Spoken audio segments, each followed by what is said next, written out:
What case has Commander Yang Chuanan become involved in? Do you know? Su Huchen spoke gravely. This matter has long been rumored in the Yunzhou officialdom, but the commander is being falsely accused. Su Qian patiently explained. Falsely accused or not, it's not up to you to decide. It's not even up to the Inspector General. It has to be investigated first. That's why the Inspector General came here, to look into this case.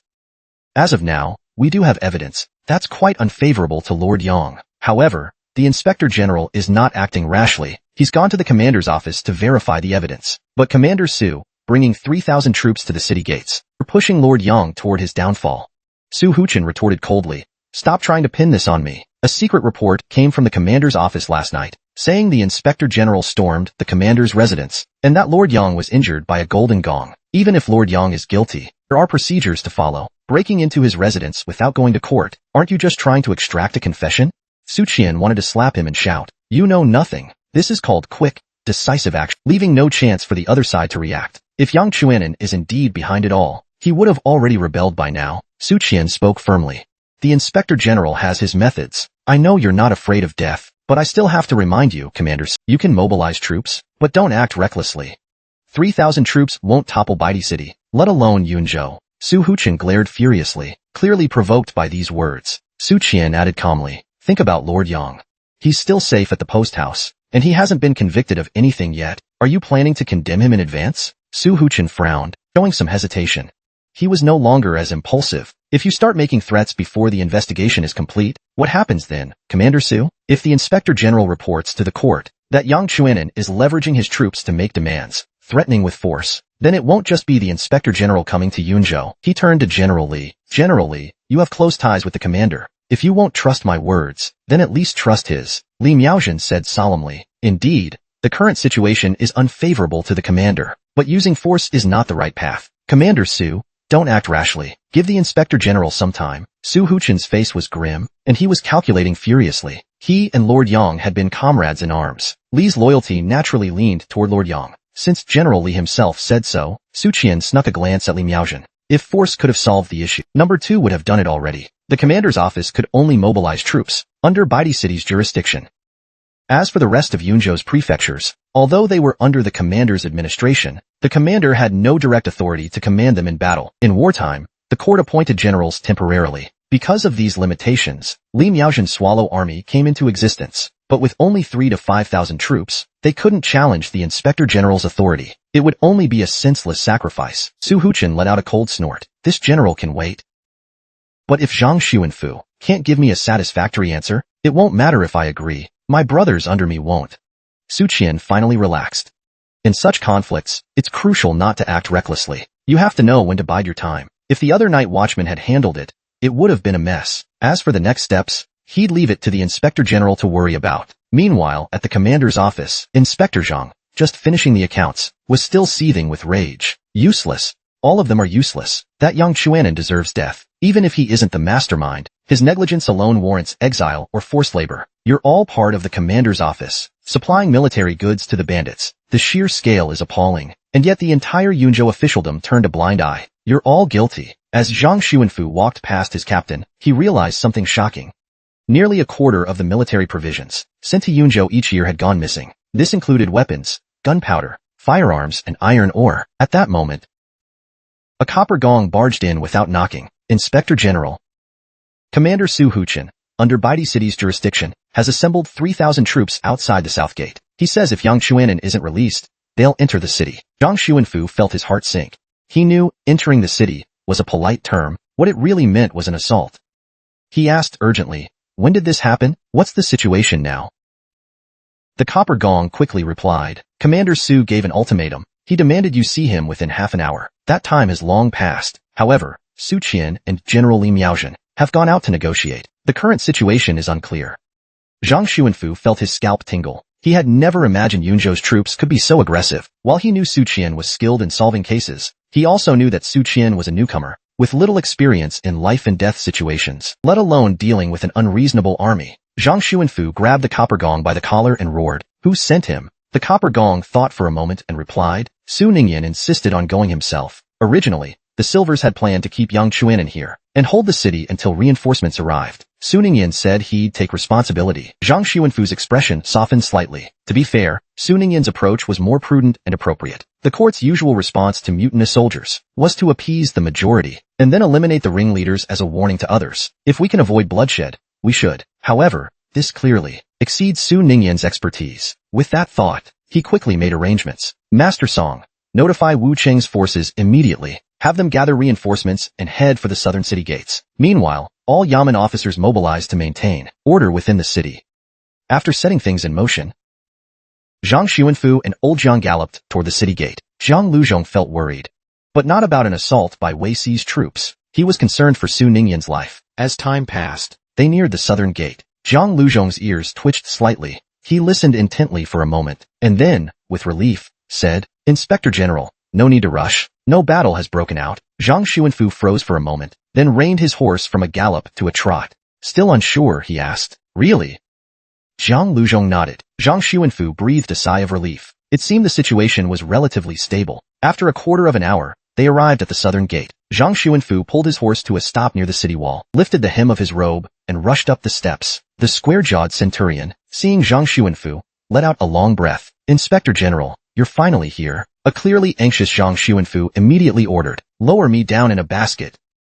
The centurion replied, "Sir, I'll just open the city gate for you." That copper gong and generally both went out through the gate. Zhang Xuanfu's mouth twitched. That's ridiculous. If Wei Xi's troops truly intended to attack, the city gate would have been lost already. Zhang Luzhong placed a hand on Zhang Xuanfu's shoulder. "No need for a basket. I'll take you down." In the next instant, Zhang Xuanfu felt a blur before his eyes, and then he was outside the city wall, less than 30 feet from Su Qian and the others. Steadying himself, Zhang Xuanfu called out loudly, "Su Huchen, dismount and speak."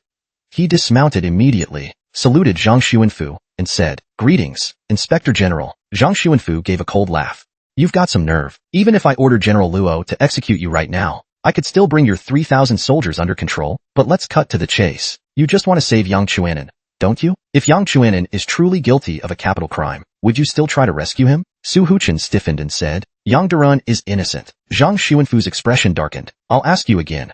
Will you save him or not?" Su Huchen refused to budge. "We will save him." Zhang Xuanfu burst into laughter.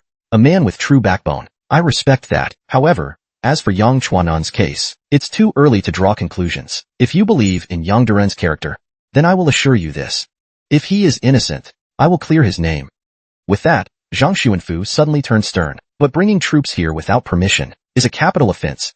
Zhang Xuanfu's sudden shift in tone left Su Huchen with no choice but to bow his head reluctantly. "Your Excellency, I admit my wrongdoing. As long as you can clear Yang Duren's name, I will accept any punishment." Thankfully, Zhang Xuanfu showed leniency. "I'll let it slide this time. Go back to your barracks, and I'll overlook it." Su Huchen nodded respectfully. "Since your Excellency has given your word, I trust you." As he spoke, he glanced at Su Qian, thinking that it was thanks to this copper gong's mediation that the situation didn't spiral out of control. What followed was Zhang Xuanfu's effort to calm the atmosphere, adopting a gracious and respectful demeanor. His gestures of goodwill made Su Huchen, a rugged soldier, feel surprisingly flattered. Such men, who could endure the fiercest battles without a flinch, were often most moved by a simple kind word. They'd feel grateful and lose their fierceness, especially towards someone of Zhang Xuanfu's high status. In the end, Su Huchen had a resolution for his men, and Zhang Xuanfu defused this military crisis without any chaos. Everyone was happy. As the group prepared to return to the inn, Li Miaojin didn't join them. She led her private soldiers back to camp. Su Qian originally intended to see her off and impress her a bit more, but he was simply too exhausted. Even Zhang Xuanfu's words of praise couldn't lift his spirits. At that moment, Zhang Luzhong frowned and said, "Inspector General, this temporary solution will only last so long." Zhang Xuanfu nodded. "I know. Zhang Jingluo, go to the Wei Commandery camp tonight. Invite Su Huchen and the other officers into the city, saying I have a private matter to discuss. A matter concerning the Inspector General's case." Su Qian felt a sense of foreboding, realizing that something bad might happen soon. Zhang Xuanfu continued, "Once leave no one alive." Su Qian's heart skipped a beat. He was about to speak up when Zhang Xuanfu acted as if he hadn't seen him, and continued speaking. "Without their leaders, the ordinary troops will become scattered. With some calming measures, they'll just become another of Yang Chuan'an's trusted forces. This leaves just 3 to 5,000 Wei commandery soldiers. Eliminating this hidden threat will ensure there are no further complications when dealing with Yang Chuanan, Su Qian said gravely. But this case clearly has deeper roots. Zhang Xuanfu replied quietly, that's a separate matter. If we uncover the truth, we'll clear Yang Chuan'an's name. But with Su Huchen's unwavering determination, I must nip it in the bud. I'll summon troops from all the Wei commanderies in Yunzhou. This won't happen again. After finishing his orders, Zhang Xuanfu looked at Su Qian and said, you're too soft-hearted to command soldiers. Hesitation leads to defeat, and compassion harms both others and oneself. Su Qian sighed silently. He understood the logic, but actually carrying it out was deeply jarring to his 21st century sensibilities. Zhang Luzhong remained unfazed and asked, by mobilizing troops from all the commanderies, is the Inspector General trying to use this incident to pressure Yunzhou's officialdom? Zhang Xuanfu nodded.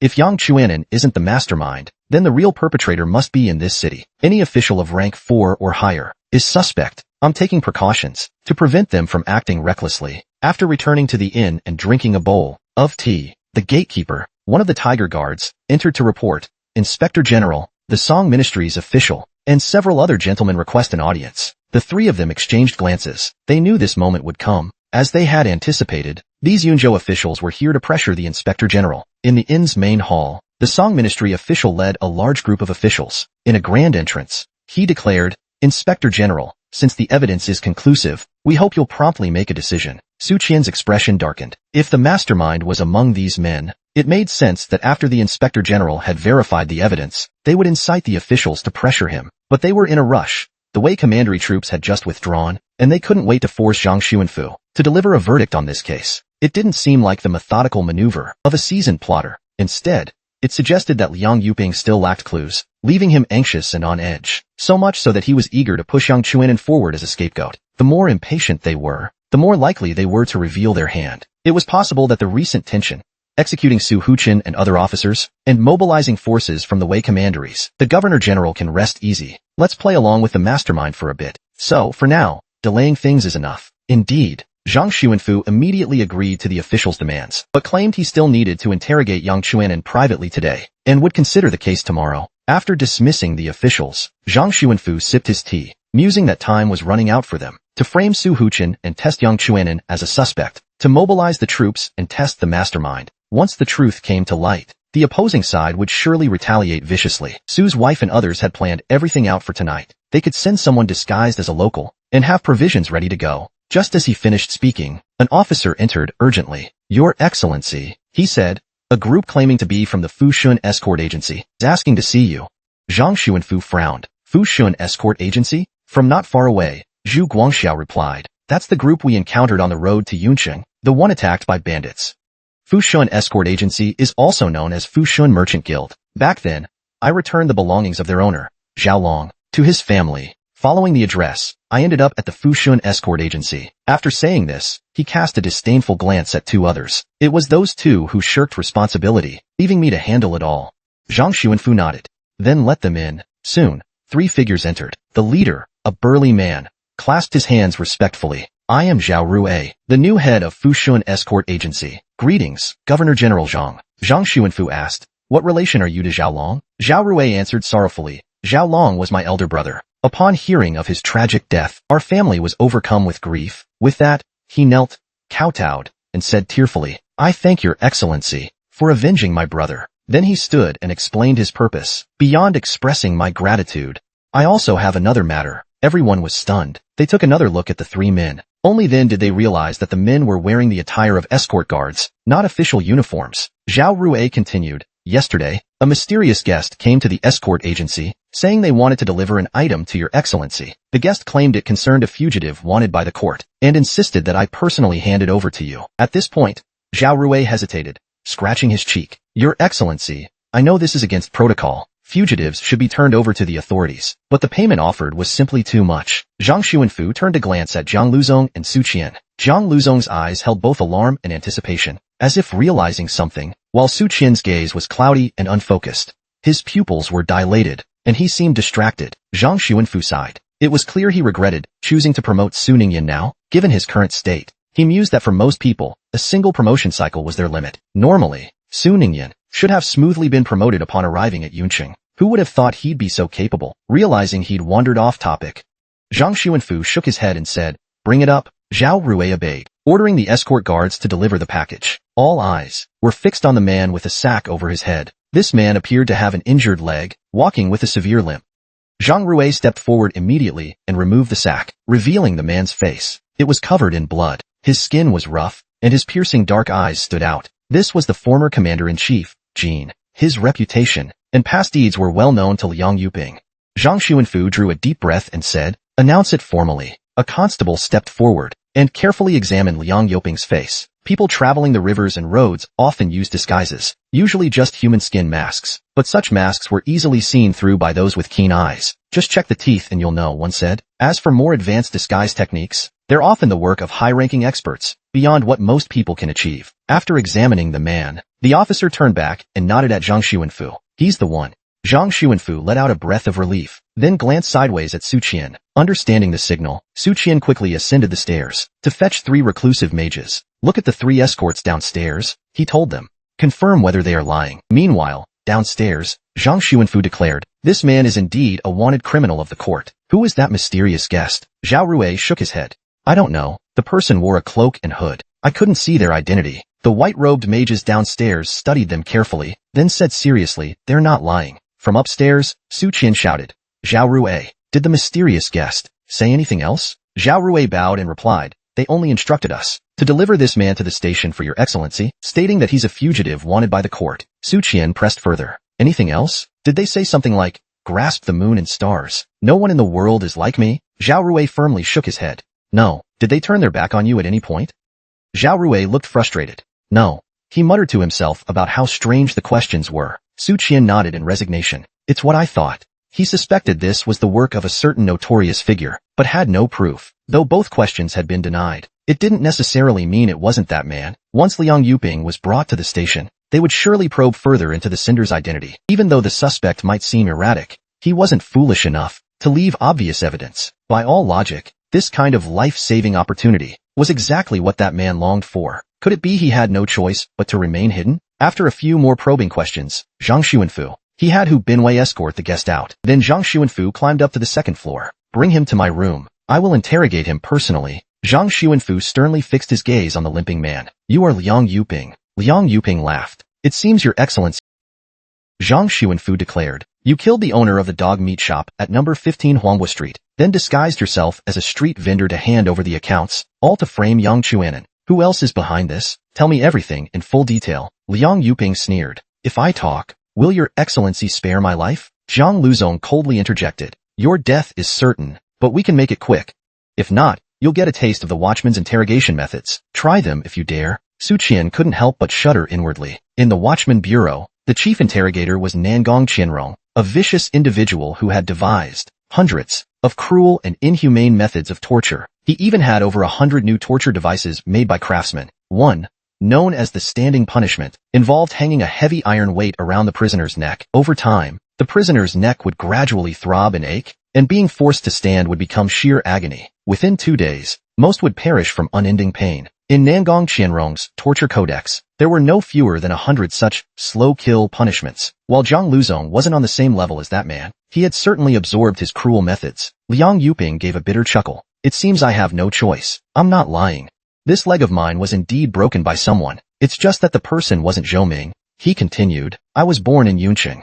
Ever since I can remember, the place has been rife with bandits. The common people suffered greatly. In my youth, I dreamed of learning martial arts. I wanted to become a chivalrous swordsman, roaming the land and slaying bandits. But martial arts training is expensive. Coming from a poor family, I couldn't afford it. I had no choice but to study. After failing the imperial examination twice, I put down my pen and joined the army." Su Qian felt a pang of empathy, a dream crushed by harsh reality. "Fortunately, I have my second uncle. He sends me 100 taels of silver each year. Otherwise, I'd be stuck studying like my second brother. No wonder Aunt dislikes me. After all, with the aptitude of this body's original owner, Su Dalong, studying would have been pointless. He probably wouldn't have done any better than the young page boy." Liang Yuping continued, "One year, I saw a local official's son assaulting a girl on the street in White Emperor City. I couldn't stand it and stepped in, but I was outnumbered, and his guards broke my leg. That official's son was upset. He wouldn't let me go. He ordered his men to take me outside the city and sell me as a slave. It was then that a certain official appeared. He sent his guards to rescue me, and arrested that official's son, delivering justice on my behalf. That official was none other than Song Changfu from Yunqing.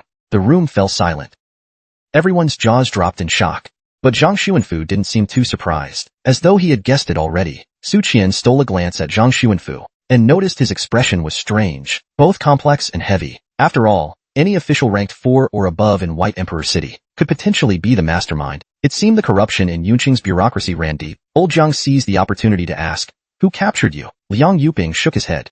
"I don't know. Not long after you left that day, I was clearing out my shop's accounts, getting ready to lock up and leave. But as soon as I stepped out onto Huanghua Street, someone knocked me out. When I came to, I found myself locked in a small dark room, my head covered by a sack. I cried out for help, but no one answered. I ate, drank, and relieved myself all in that small dark room. Someone brought me meals on a schedule. Then I was taken to the escort agency, and eventually brought here to you." Su Qian fell into deep thought. Liang Yuping went missing after we left. 3 days later, the Wushan cult interrogated him in his dreams, to see if he had fallen into the watchman's hands. During those 3 days, Songbu's Hengshi had accompanied Zhang Xuanfu on inspections, and did not notice Liang Yuping's disappearance. Only after returning to White Emperor City, did they realize he had vanished. Su Qian suddenly understood. Now everything fit together. Liang Yuping's eyes held a trace of nostalgia. Since then, I followed Songbu's Hengshi. At that time, he wasn't yet in his current position. As Song Changfu rose in rank, I, a cripple, rose with him, eventually becoming an experienced official. I reached the position of Zheng Lupin. It was also under Song Changfu's recommendation that I joined the 7th Party, but this identity remained hidden. Zhou Ming was a case handled by the Watchman's Bureau. I handled cases for the 7th Party. The 7th Party smuggled supplies to bandits, and it had to pass through the Jinli Bureau. Over the years, I've been working for Songbu's Hengshi, falsifying accounts, embezzling military supplies. Su Qian couldn't help but mock him. You once claimed you wanted to be a great hero, killing bandits, and now you're just another villain aiding their crimes. Liang Yuping knew. He had become the very type of person he despised most. Faced with Su Qian's scorn, he chose to remain silent, because he had no argument, and because it was the undeniable truth. Zhang Xuanfu asked, "What about? Is he also in the 7th Party? Why did you frame him?" Liang Yuping shook his head. "I don't know much about that. I only know he didn't have close ties with the 7th Party." Songbu's Hengshi had mentioned, Yang Chuanan was just a pawn placed in the open by the 7th Party, ready to be discarded at any time. Su Qian mentally categorized Yang Chuanan. This guy was a scapegoat. Liang Yuping sighed and shook his head. If not for Zhou Ming, Yunqing's conspiracy would have continued unchecked. Perhaps this is what they mean by the law being inescapable. I got along well with Zhou Ming, and we often drank together after he lost his position. I just didn't expect his case to be a watchman's affair, while mine was the 7th Party's. Shows how you can never truly know someone. Zhang Xuanfu remained silent, letting Liang Yuping speak freely. Once he started talking, everything poured out. Liang Yuping continued. Zhou Ming was very clever, exceptionally sharp with numbers. When we noticed he had caught on to discrepancies in the accounts, I personally approached him with a lucrative offer. Zhang Luzhong leaned back comfortably, asking casually, "And his answer?" Liang Yuping gently shook his head. "No." He agreed immediately, ready to join our ranks. What he didn't realize, however, was that our offer was just a front, a way to test him, and see how much he knew. Zhou Ming played along, but it was just a ploy. He immediately wrote a secret report and exposed the whole affair. Su Qian nodded thoughtfully. Now that's the kind of intelligence worthy of a case like this. In a typical drama, Zhou Ming would have righteously refused. But here, unable to hold back, Su Qian remarked, "Actually, he must have realized you intended to silence him, didn't he?" Liang Yuping tilted his chin. Smart people always have an inkling of what's coming. He could have fled, though not far enough. Once the truth was out, Songbu's Hengshi followed the established plan, and put Yang Chuanan forward as a scapegoat, while secretly making his own moves, and waiting for your excellency to arrive. Zhang Xuanfu questioned, "Then why did you personally stay at number 15, Huanghua Street, in the dog meat shop? There must be incriminating evidence in the accounts, right?" Liang Yuping calmly replied, "Yes. The accounts included a few military supply transactions that were moved from Bu's Hengshi's office to the Du Zuishi's. As for why I stayed at number 15, it was simply the order I received." Su Qian furrowed his brow. "That doesn't make sense." He turned to the 3. "Can we trust what he's saying?" The 3 mages shook their heads. "We can't discern his energy. It's been concealed. Our gaze-seeing technique reveals nothing." Su Qian was startled. Gaze-seeing technique reveals nothing? Could it be that someone tampered with Liang Yuping? Someone masked his energy. Number 4 had mentioned before that sorcerers had ways to counter wizards. This might be one such method, protecting Liang Yuping from curses and divination. Zhang Xuanfu turned to Su Qian. "What's your take?" Su Qian cleared his throat. Leaving Liang Yuping at the dog meat shop was a poor decision. I believe Songbu's Hengxi, being so shrewd, wouldn't make such a basic mistake, but of course, it could have been intentional, a provocation. After all, without that mysterious master, spiriting Liang Yuping away midway, even if we knew the accounts were off, we wouldn't have found anything concrete. In the end, we would have had no choice but to take Yang Chuanan back to the capital with the evidence we had. After that, Su Qian fell into contemplation. Whether it was provocation or another motive was still unclear. Unless they directly confronted Song Changfu, then there was that mysterious master. He suspected it was King Yang Qianhuan. First of all, he only knew of one high-ranking sorcerer, and second, while there were freelance sorcerers out there, to block the energy so well that even Zhang Luzhong's ability was fooled required a level of power far beyond what a typical freelancer could achieve. At that moment, Zhang Xuanfu let out a cold laugh. Finding out the truth isn't difficult. He immediately ordered the troops to mobilize, arrest Bu's Hengxi and search the mansion without delay. Soon after, Zhang Xuanfu, Zhang Luzhong, and several watchmen led the charge with the full force of the Tiger Guards. Su Qian, however, stayed behind, citing the need to recuperate. The gates of Bu's Hengxi's mansion were forced open. Zhang Luzhong led the Tiger Guards into the estate, subduing any resistance. Surprisingly, Song Bu's Hengxi did not appear to confront them as Yang Chuanan had. They found him in his bedroom, but he was already dead. Song Bu's Hengxi lay on the floor, a dagger in his chest. Blood pooled around him. Zhang Xuanfu's face turned grim. Suicide out of guilt? Send someone to the local yamen and summon an experienced forensic officer for the autopsy. A Tiger Guard immediately rushed off. The forensic officer arrived quickly, accompanied by the Yunqing prefect. The prefect looked anxious and uneasy. Your Excellency, he began. But Zhang Xuanfu, with a cold expression, said, "Don't panic. Come with me." They went into the study. Zhang Xuanfu quickly recounted the situation. The prefect was dumbfounded for a moment before launching into a tirade. So Song Bu's Hengxi was the one colluding with the Wushan cult and supplying the bandits with military provisions? This should be made public immediately to prevent unrest in the Yunqing bureaucracy. As he spoke, a Tiger Guard entered to report. Your Excellency, the forensic officer has completed the examination. Zhang Xuanfu ordered, bring him here immediately. The forensic officer soon arrived. The deceased, Song Changfu, was 45 years old and stood about 6 feet 1 inch tall. There were no injuries to the head, skin, or bones. Apart from the stab wound in the chest, there were no other wounds. The mouth and throat showed no unusual smells or colors. This was not a poisoning death. After examination, it is confirmed as suicide. Cause of death, stab wound to the chest. Zhang Xuanfu nodded. Preserve the body properly. He then turned to the prefect and said, summon all officials ranked 6th or higher in White Emperor City to the Bu's Hengxi's office. I have something to announce. Meanwhile, at the station, the news of what had transpired at Song Bu's Hengxi's residence had spread. Hearing it, Su Qian widened his eyes in shock. What? Song Bu's Hengxi is dead? The messenger, out of breath, replied, the man surnamed Song is indeed dead. When he heard us break in, he knew there was no escape and took his own life. His Excellency asked me to come back and get your thoughts on this matter. Su Qian, feeling mentally exhausted, had to carefully piece everything together. It was the prefect's strategy, the swift and decisive action, that made Song Changfu feel all was lost, leading him to take his own life. But normally, wouldn't he have resisted until the end? His suicide seemed a bit too impulsive. It's also possible that the mysterious Mingwu silenced him, but that doesn't add up. Mingwu would only kill someone to silence them after a breach. How would he have known the plan had fallen apart? Suddenly, Su Qian had a revelation, like a lightning bolt splitting the clouds. There must have been a lookout near the station, keeping an eye on the situation, likely one of Song Changfu's people, perhaps even the rank 4 Mingwu. When the escort brought Liang Yuping in, even though his head was covered, the distinct limp in his walk was unmistakable. Song Changfu knew from the start that Liang Yuping had been caught. We held him in the station for half an hour. Then the prefect led a team to storm Bu's Hengxi's mansion. Even at the Tiger Guard's speed, it would have taken at least 40 minutes to reach the mansion from the station. Would Song Changfu just sit at home, waiting to be arrested during that time? But Song Changfu is indeed dead. The forensic report confirms it. At that moment, Su Qian felt a chill, his pupils dilating slightly. No, we've been tricked. The dead man couldn't possibly be Song Bu's Hengxi, cause he had ample time.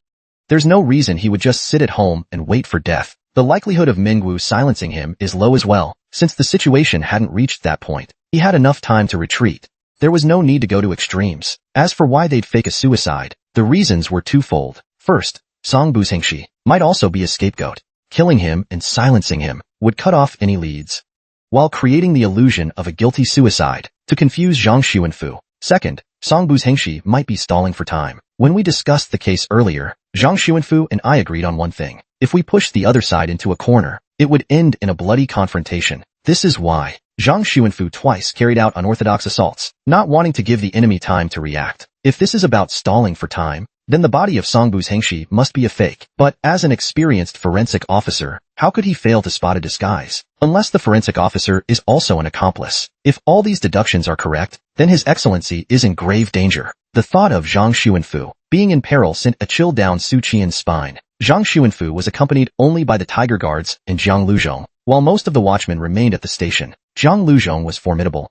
But let's not forget the enemy included a rank 4 Mingwu. If Jiang Luzhong got entangled with Mingwu, it would fall to the Tiger Guards, whose main role was to protect Zhang Xuanfu. The truly reliable members of the guard were the elite silver and bronze watchmen, the backbone of the operation. Songbu's Hengshi had entrenched himself in White Emperor City for years. With Yang Chuanan now a prisoner, he held absolute power. No local force could challenge him anymore, even if he couldn't mobilize official troops. But the city's Wuching troops are under the command of the Bu's Hengshi's office. Thinking of this, Su Qian immediately summoned all the watchmen in the station and shared his suspicions with them. After hearing him out, a silver gong decisively shouted, "Leave 4 behind to guard the station. Everyone else, follow me." The dozen watchmen mounted their horses and sped off toward Song Chongfu's mansion. Meanwhile, Song Tingfeng looked visibly distressed. How did things end up like this? Su Qian shook his head. The battlefield changes in an instant, and the same goes for investigations. The enemy isn't going to just sit there and let you gather evidence and calmly surrender once you've built your case. Tingfeng, go out of the city immediately and find Li Miaozhen. Tell him everything that's happened here. Song Tingfeng nodded, then quickly got up and walked out. But just as he reached the door, he abruptly turned and ran back inside. He dashed upstairs. A few minutes later, he reappeared and set out again. Su Qian silently praised him. Old Song's got a good head on his shoulders. I didn't even remind him to change clothes. He figured it out himself. Song Tingfeng mounted a small, unobtrusive wooden horse and trotted off. Su Qian originally intended to go himself, but his current condition was just too poor. Before long, about half an hour later, Song Tingfeng came galloping back. His face darkened as he said, "It's no good. The city gates are closed." Su Qian's face stiffened, and his heart sank to the bottom, but he quickly composed himself. This doesn't feel right. The other 3 city gates must also be closed now. Songbu's Hengshi, or whoever is backing him, clearly wants to trap us inside. Song Tingfeng, puzzled, asked, "What could happen?" Zhang Jinluo is a rank 4 warrior, and our colleagues have already headed over. Su Qian said solemnly, "Have you considered this? They obviously know Jiang Jinluo is 4th rank, but they still dare to act. It means Maybe they started planning as soon as they interrogated you in Guangxiao in dreams. As long as we didn't pinpoint Songbu's Hengshi, they could afford to wait, to bide their time. But once we discovered that Songbu's Hengshi was the mastermind, they didn't hesitate to upend the board." Song Tingfeng's voice trembled slightly. "So what happens next? Even if they kill the inspector, aren't they afraid the court will send troops to crush them?" Su Qian's face darkened. That's exactly what their faction and the Wuxin cult have been planning for years. If they weren't scheming rebellion, why would they bother with all these intrigues? Song Tingfeng started to panic. "We need to find a way to send out the information and mobilize the unaligned forces." The inspector originally planned to have the gold gong kill Su Huchen and his officers tonight. Luckily, they escaped death. Su Qian fell into deep thought. Old Song is right. We have to get the message out. After all, Yunzhou doesn't belong to Song. If it did, their faction and the Wuxin cult wouldn't need to sneak around like this. Regardless of other counties, right here in White Emperor City, Yang Chuanan's forces can still contend with Songbu's Hengshi. Songbu's Hengshi framed Yang Chuanan, probably to eliminate a rival. But Yang Chuanan is now a prisoner, his name not yet fully cleared. Even if I wanted to use him, an injured Yang couldn't leave the city.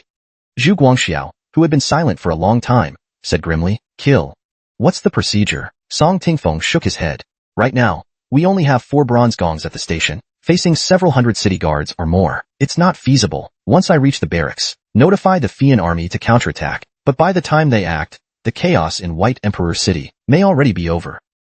Su Qian touched the small jade fragment in his pocket, feeling deeply conflicted. Actually, there's one more way, but I really don't want to risk public humiliation. Eventually, he sighed and said, I have a method to notify the Fian army. You don't need to ask how. Tingfeng Guangxiao, you two to guard Yang Chuanan and Liang Yuping. If they show any sign of rebellion, execute them immediately. I'm heading to the inspector's side. For some reason, I've got a bad feeling about this. With that, he left the station, mounted his horse, and rode toward Songbu's Hengshi's mansion. The streets were bustling with people, the residents going about their daily routines, unaware that a major upheaval was about to begin.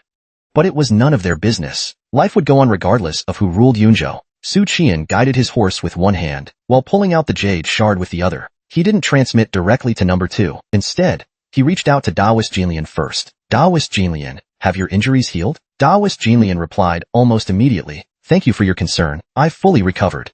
Su Qian breathed a sigh of relief. That's a stroke of good fortune, he thought. He continued to type, please shield the others. I need to speak with number 2. Members of the Heaven and Earth Society, scattered far and wide, watched the transmission on their mirrors, their curiosity growing, but after waiting for a while, they saw no further messages.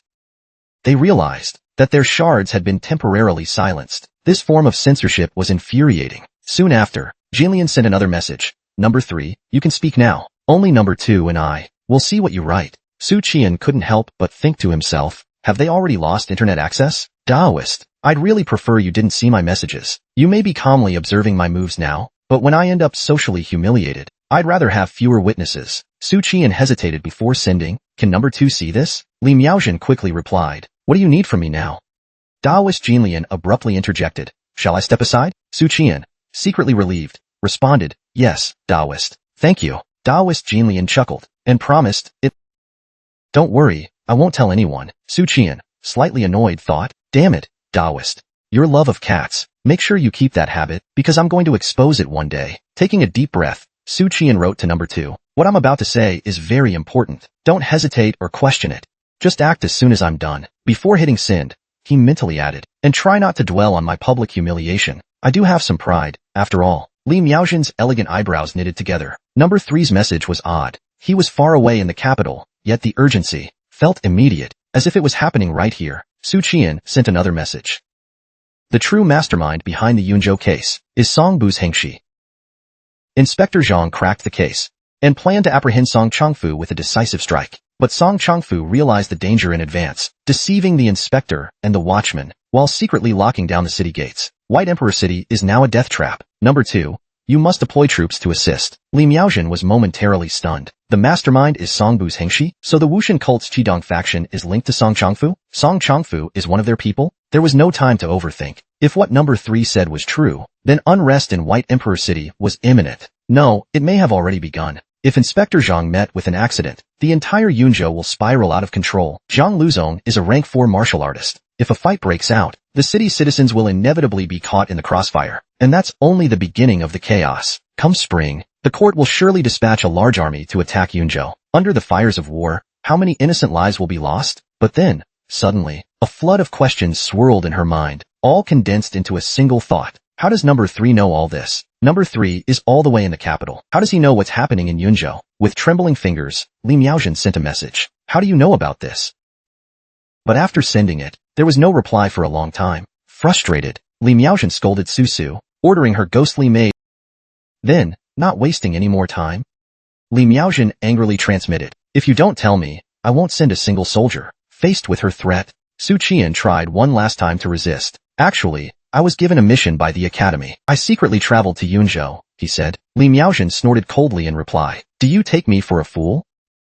Her heart filled with skepticism. Number 3 is a student at the Cloud Deer Academy. Everyone knows spring is the season of the imperial exams. It's the golden opportunity for scholars to rise in rank. Number 4 mentioned before that number 3 was preparing for the exams, and number 3 didn't deny it. The academy and Yunzhou are completely unrelated. What reason could be so important that number 3 would abandon his studies to travel south? This doesn't add up at all. If she wanted to verify whether number 3 was lying, there was another way. She could ask number 1 to investigate at the academy, but that would take time. And right now, time was of the essence. So Li Miaozhen directly asked, hoping number 3 would just tell the truth. Su Qian sighed, realizing he had no choice.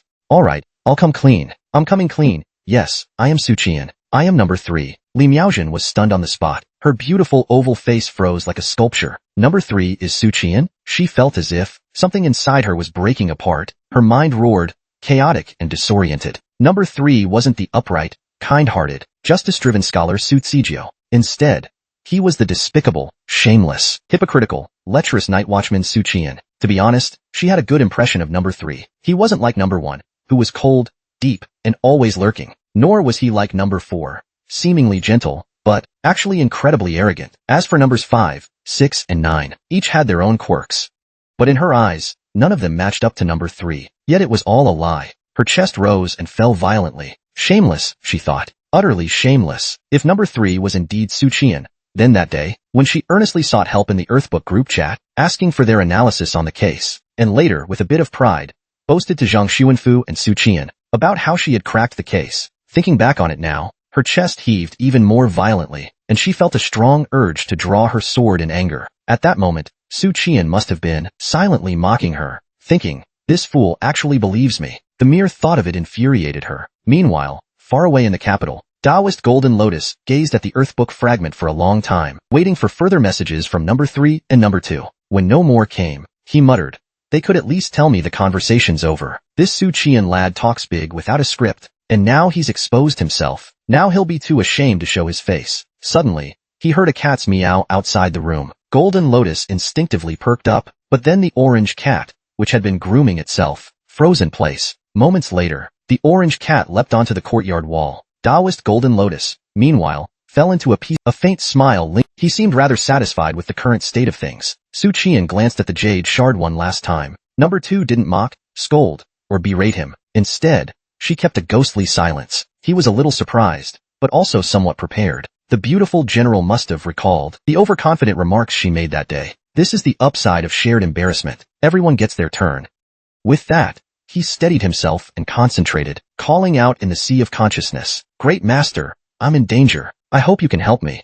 But despite calling out to him repeatedly, there was no reply. Su Qian started to panic. His willingness to charge ahead rested entirely on the idea that the Great Master was his trump card. They had an agreement. Su would lend his body to nurture the severed arm, and in return, the Great Master would intervene in critical moments. Now it felt like his cheat had disappeared. Just as despair began to creep in, he heard the faint, ethereal voice of the Great Master. "From death comes life." Su Qian was momentarily bewildered. From death comes life? What does that even mean? Are you helping me or not? He tried communicating again, but the darned monk had already returned to sleep. Meanwhile, in the rear courtyard of the commissioner's office, the magistrate said, "The Tiger Tally Guards are still searching for evidence. Please be patient, my lord." Zhang Xuanfu nodded. Then, he caught a faint, fragrant scent. He remarked curiously, "A floral fragrance, in the dead of winter?" The magistrate shook his head and replied, "Perhaps a rare variety. Not familiar with it." "Neither am I," said another officer. "But I recall that the commissioner is fond of flowers." Zhang Xuanfu hummed softly and let the matter drop. Time passed slowly. A Tiger Tally Guard rushed out to report, "My lord, we found no useful evidence." Zhang Xuanfu frowned. The commissioner's office was too clean. So clean it seemed deliberately tidied. Not a shred of incriminating material left behind. Still, the commissioner was known to be discreet. It's possible they have another base. It's no surprise we can't find any evidence. Before long, the summoned officials gathered at the commissioner's hall. Zhang Xuanfu stood with his hands behind his back. "Officials, it has been confirmed that Song Changfu collaborated with the witch god cult. He misappropriated military supplies and harbored bandits to enhance his own power. The reputation of Yunzhou has deteriorated, and chaos has frequently erupted. By order of His Majesty, I am tasked with investigating these incidents." Subsequently, Song Changfu committed suicide out of guilt. "From this day forward, all military and governmental matters in Yunzhou will be under my direct supervision. Anyone who supported this criminal must report to my office immediately to clarify the situation. Punishments will be meted out according to the severity of their involvement." The gathered officials bowed together. "We shall obey." At that moment, a group of night watchmen stormed in through the main hall doors. One of them, a silver gong,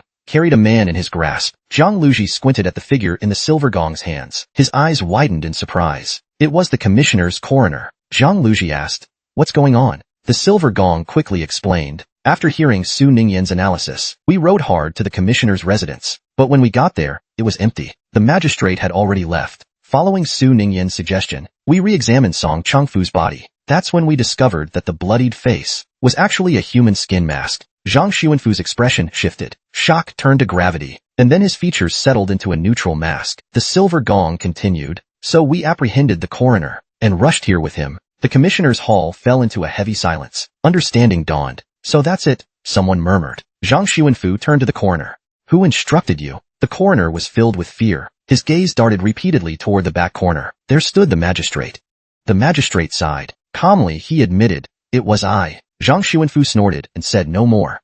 As Zhang Xuanfu raised his hand to order the arrest of the magistrate, a sudden wave of dizziness overwhelmed him. Before he could finish his gesture, he collapsed limply to the ground. Jiang Luzhong instinctively moved to support him, but unexpectedly, even he, a stalwart fourth-rank warrior, stumbled and fell alongside Zhang Xuanfu. It was then he realized they'd been poisoned. The watchmen were stunned. They rushed to protect the two officials, one even drawing his sword to kill the magistrate on the spot. Yet the magistrate stood unmoved, his expression indifferent, ignoring the armed watchman. At that moment, the discarded corpse of the coroner suddenly changed. His eyes turned a metallic red, and his muscles swelled grotesquely. A beast-like growl escaped his throat. In an instant, he charged at the watchman with the sword. The watchman noticed the movement, but his body couldn't react in time. Facing the coroner's sudden outburst, he could only swing his blade wildly. By some miracle, the sword bit into the coroner's shoulder, severing his arm entirely. But the coroner seemed oblivious, slamming into the watchman's chest. Though his comrades caught him, the watchman's fate was sealed. The glow in his eyes faded quickly, and the life within him flickered out. A fellow watchman stammered, "What happened?" "The attack didn't seem that severe. Why is he dead?" Zhang Luzhong's voice was grave. "A Minggu. It must be the witch god cult's fourth-rank Minggu." He glared at the magistrate. "You killed him," the magistrate sneered. "Indeed." Immediately, the gathered officials drew back, fear and vigilance etched on their faces. Meanwhile, the corrupted coroner silently picked up his severed arm, pressing it against the stump. Crimson threads began knitting the limb back together. Zhang Luzhong's heart sank. "A puppet. This is a technique only a high-ranking sorcerer can control," Zhang Luzhong said gravely, "turning the living into puppets, and using their life force as fuel, to make them fearless." He glanced at the magistrate. "So, a blood commander," but his voice faltered, his breath unsteady. "What poison?" The magistrate smiled faintly. "It's called the pine blossom whiteworm," he explained, his tone almost casual. "The worm's burnt corpse releases a colorless, odorless toxin. Doesn't harm the body directly. It can lie dormant for 10 days. During that time, if the victim inhales the scent of a pine blossom, they'll lose all strength, becoming as helpless as a lamb to the slaughter." Zhang Luzhong growled, "You've gone to great lengths to deal with me." "Well, of course," the magistrate replied with a mocking grin. "Ordinary poisons don't work on someone of your caliber. You'd sniff them out immediately. Only a slow-acting, complex toxin could catch you off guard." Zhang Xuanfu managed a strained breath. "The flower in the courtyard. That's why you led us there." "Exactly," the magistrate said smugly. "Smart as you are, it seems you figured it out too late." "And the worm's poison?" Zhang Xuanfu's question came through gritted teeth. "Why? It was in the candles you burned daily." The magistrate chuckled. "You were so cautious, yet you never considered the candles. While you were out inspecting, we switched them without a trace." Zhang Xuanfu let out a weary sigh. He could see it now. With no one guarding the station constantly, especially during his absences, the candles had been an easy target. "Where's Song Zhangfu?" he demanded. The magistrate's grin widened. "Once you're all dead, he'll take over Yunzhou. And then, the mountain bandits will launch their raids, attacking each prefecture. In a year, Yunzhou will be cut off from Defeng." At that moment, loud, chaotic footsteps sounded. A large contingent of soldiers was approaching. "Too bad you won't live to see it," the magistrate sneered. A cacophony of shouts and clashing weapons erupted outside. The Tiger Guard stationed outside had engaged in a ferocious battle with the rebel troops from the city's garrison. The chaotic sounds of combat echoed clearly through the hall. Among the rebels was Minggu, the notorious sorcerer. In the face of such dire circumstances, the expressions of the watchmen darkened. Their morale sank to a low ebb. Silver Gong Zhao drew his blade, hurting the golden gong and the prefect into the inner chamber. Zhang Luzhong grabbed Zhao's sleeve, as if about to say something, but Zhao spoke first. "I understand. Minggu isn't invincible up close. As long as he doesn't get any blood or hair, he can't perform his killing curses." One of the bronze gongs grinned. "Exactly. We might not be able to take on a first-rank martial artist, but a second-rank sorcerer? It'd be shameful if we couldn't handle that." But to their surprise, Zhang Luzhong didn't let go. He held Zhao's sleeve firmly, his voice trembling. "Leave. Quickly." Zhao turned back, grinning. "You want us to take the prefect and leave?" "No way." Zhang Luzhong shook his head. "Not with the prefect. You'll never make it out. I'm telling you all to leave." But the bronze gong seemed annoyed, snapping. "How do we know we'll lose without a fight?" At that, Zhao yanked his sleeve free, causing Zhang Luzhong to stumble. "Don't worry," Zhao said with a casual grin. "When we get back to the capital, drinks are on you." With those words, Zhao raised his blade and fired his crossbow. The bolt streaked through the air like a meteor. The transformed puppet that had once been the warden roared and stepped in front of the magistrate, taking bolt after bolt into its body. Zhao leapt high, his sword radiating a force so intense that it seemed to warp the very air around it. "Die!" he roared. "Too bad you won't live to see it," the magistrate sneered. A cacophony of shouts and clashing weapons erupted outside. The Tiger Guard stationed outside had engaged in a ferocious battle with the rebel troops from the city's garrison. The chaotic sounds of combat echoed clearly through the hall. Among the rebels was Mingwu, the notorious sorcerer. In the face of such dire circumstances, the expressions of the watchmen darkened. Their morale sank to a low ebb. Silver Gong Zhao drew his blade, hurting the golden gong and the prefect into the inner chamber. Zhang Luzhong grabbed Zhao's sleeve, as if about to say something, but Zhao spoke first. I understand. Mingwu isn't invincible up close. As long as he doesn't get any blood or hair, he can't perform his killing curses. One of the bronze gongs grinned. Exactly. We might not be able to take on a first-rank martial artist, but a second-rank sorcerer? It'd be shameful if we couldn't handle that. But to their surprise, Zhang Luzhong didn't let go. He held Zhao's sleeve firmly, his voice trembling. Leave. Quickly. Zhao turned back, grinning. You want us to take the prefect and leave? No way. Zhang Luzhong shook his head. Not with the prefect. You'll never make it out. I'm telling you all to leave. But the bronze gong seemed annoyed, snapping. How do we know we'll lose without a fight? At that, Zhao yanked his sleeve free, causing Zhang Luzhong to stumble. Don't worry, Zhao said with a casual grin. When we get back to the capital, drinks are on you. With those words, Zhao raised his blade and fired his crossbow. The bolt streaked through the air like a meteor. The transformed puppet that had once been the warden roared and stepped in front of the magistrate, taking bolt after bolt into its body. Zhao leapt high, his sword radiating a force so intense that it seemed to warp the very air around it. Die, he roared. Dealing with a Mingwu, the best approach was to never fall asleep. Zhao Yinluo knew he was no match, but he gritted his teeth and charged anyway. In his heart, he told him, don't give him a chance to summon his war spirit. Don't give him a chance to call for reinforcements, and you can win. But just then, he heard the voice of a minor official, one previously overlooked. The man had cut his wrist, drawing strange and intricate runes on the ground with his blood, muttering incantations. His chanting was deep and enigmatic. Zhao Yinluo's heart sank. It was too late to stop him now. In the next instant, a powerful aura surged from the magistrate. Above him rose a plume of dark, bird-like smoke, vaguely forming a shadowy figure. Meanwhile, the blades of two other silver gongs slashed down, landing on the magistrate. A harsh metallic clang rang out. His skin was like bronze, his bones like iron. Mingwu, the disguised magistrate, grinned grimly. Who told you that only sorcerers can summon talismans? Knight's puppet can do it too. With that, he grabbed the two silver gongs by their necks. A sickening crack followed. Both silver gongs fell lifeless. Mingwu smirked coldly. A fourth-rank warrior, killing two silver gongs? It's as simple as squashing two ants. Zhang Luzhong's veins bulged as he roared furiously. Scum!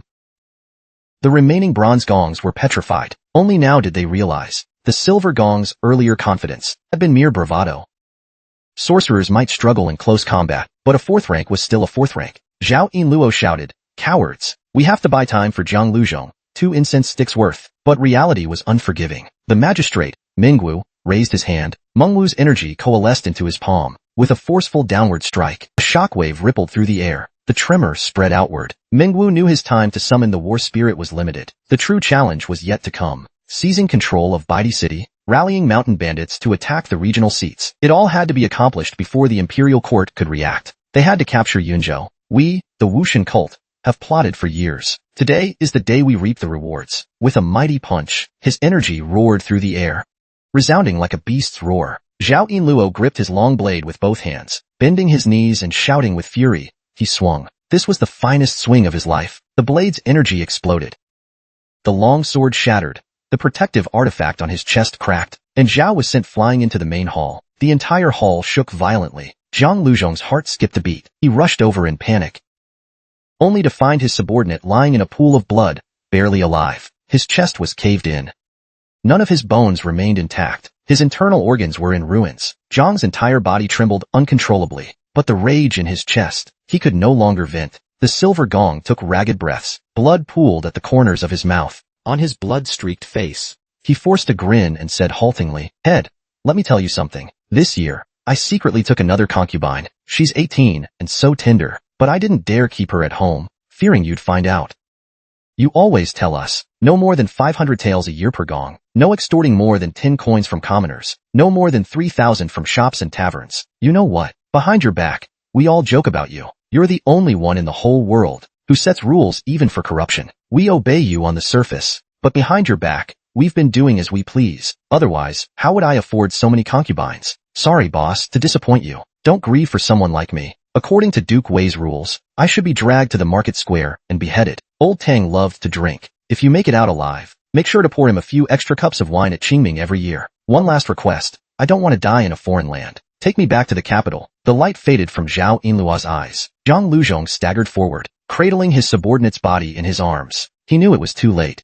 Even though the Directorate of Celestial Monitoring might have life-saving elixirs, none could be found in Yunzhou. Zhao Yinluo was a stubborn man, always acting on his own, often defying orders, just like how he had just shaken off Zhang's grip. Zhang Xuanfu sighed deeply. I was too careless. Zhang Luzhong replied quietly. What's the use of saying that now? At this moment, Mingwu slowly approached. To be honest, we never planned to split Yunzhou. Setting up mountain bandits and stockpiling troops, that was just a contingency plan. It was meant for when we needed it most, not to be used now. Although that accountant Zhou uncovered discrepancies, according to our plan, we would have just pushed Yang Chuanen forward as a scapegoat. But the Qi faction acted so stupid, exposing their collaboration with us. That brought you all here. What surprised me even more was that a mere constable could get this far. It completely derailed my plans. I had no choice but to act against you now, and seize Yunzhou ahead of schedule. Now, you can go first. I'll track down that constable and kill him. Before he could finish, 2 arrows whizzed through the air. Mingwu didn't even turn around. He simply conjured a barrier.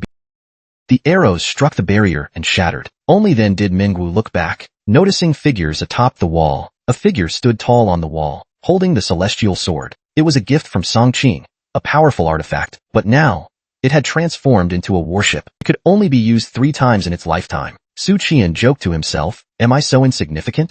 They keep calling me that constable. Even Zhang Xuanfu and the others were dumbstruck. For some reason, seeing Su Qian's silhouette, it felt as if there was a radiant glow behind him, covered in blood.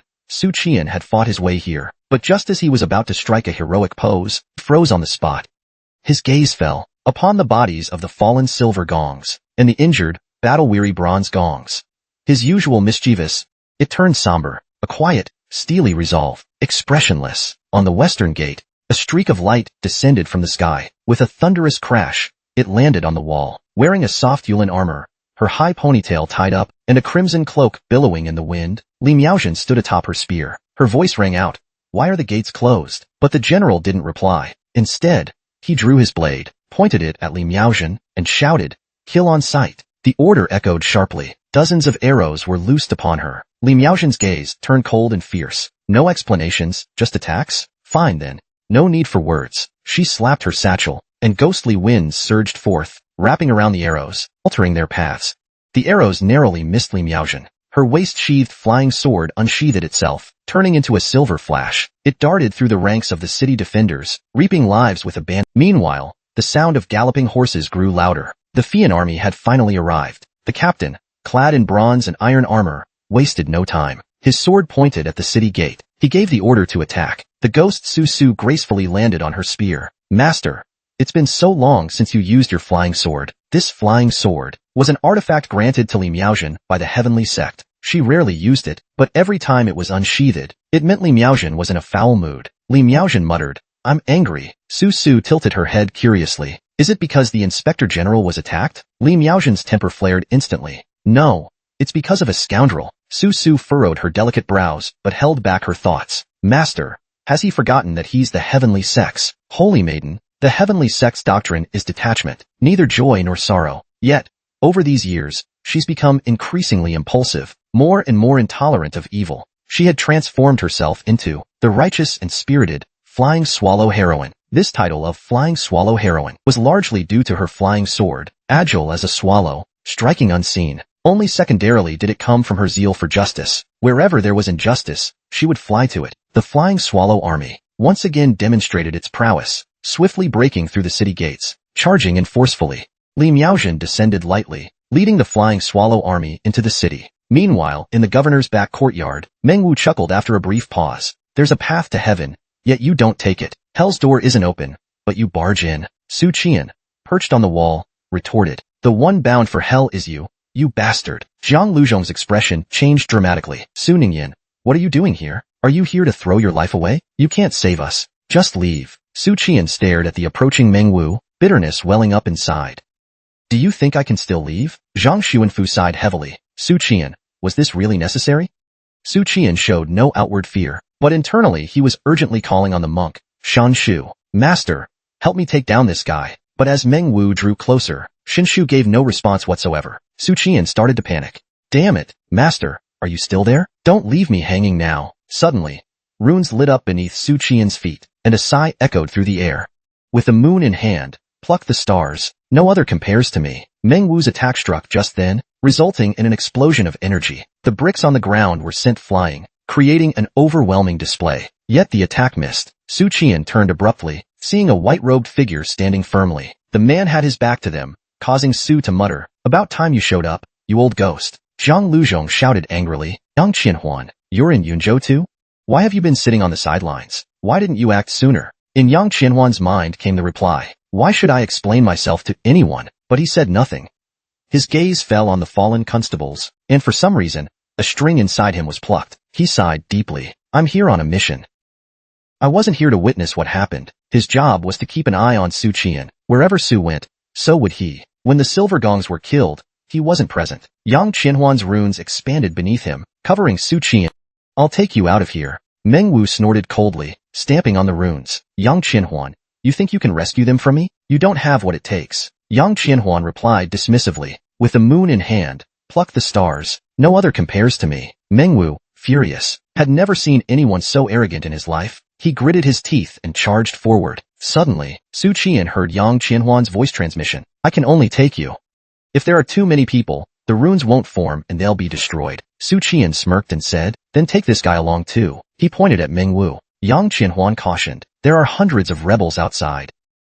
"I know," Su Qian replied calmly. Yang Qianhuan opened his mouth, but no words came out. After a brief pause, he gestured sharply. Runes swiftly expanded, this time only covering Meng Wu. Meng Wu felt a jolt of alarm, but it was too late to shatter the runes enveloping him. In an instant, the two vanished. The commissioner's courtyard returned to quiet. Su Qian called out, "Take him outside the city to fight." But there was no response. He didn't know if Yang Qianhuan had heard. Su Qian shrugged it off, and jumped down from the eaves. He picked up the 3 silver gongs' bodies, and carried them one by one into the commissioner's hall. After settling them, Su Qian said quietly, "I'm sorry, I'm late."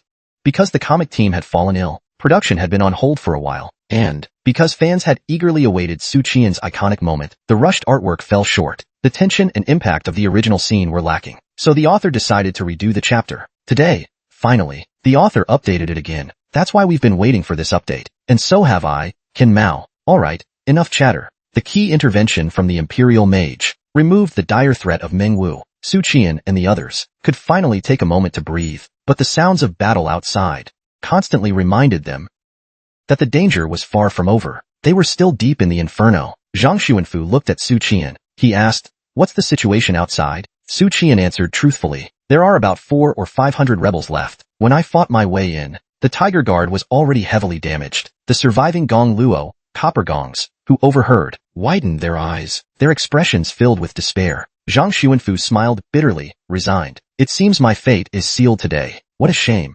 I carry the Emperor's grace and Wei Gong's entrustments." Su Qian shook his head, his gaze landing on the 3 demons lying on the ground. "You didn't betray Wei Gong. You betrayed these 3 dead silver gongs." Zhang Xuanfu sighed deeply, and said no more. For Su Qian's words were true. Zhang Luzhong urged, "Su Qian, leave. With your skills, you can escape from the Hotang." As he spoke, his eyes reddened.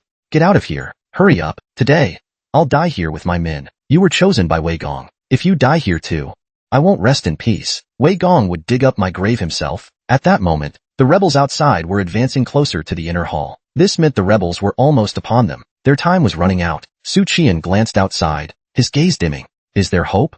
As long as we hold out, reinforcements will arrive. With that, he turned and saluted Zhang Xuanfu, ready for the worst. Then he said somewhat wistfully, "Sir, you're a good official. Though you've got your share of cunning, in your heart, you truly put the people first. I hate this world, but seeing an official like you gives me hope. I don't want you to die. Zhang Jinluo, you're a great superior, a master at drinking and womanizing. If we get the chance, I'll invite you again." Su Qian's face lit up, with the brightest smile he'd shown in months. "When the time comes, old Jiang, pick whichever courtesan you like, but not Fu Xiang." He then put away his smile, his gaze shifting back to the 3 silver gongs. "As for you, I don't care what kind of people you were in life. At least in death, you lived up to the title of watchman." Finally, he clasped his hands in salute toward the capital. Wei Gong treated me like a mountain of grace. There's no reason I should stand at the forefront when enjoying benefits and retreat to the back when danger comes. With those words, he turned and walked out of the hall. Zhang Luzhong grew slightly angry, instinctively trying to stop Su Qian. It's impossible. You're still recovering and can't handle it. His voice grew more emotional, becoming hoarse with shouting. Yet Su Qian carried on as if he hadn't heard, straightening his back and walking out. When the door to the inner hall closed behind him, a sudden wave of sadness swept over. Zhang Xuanfu,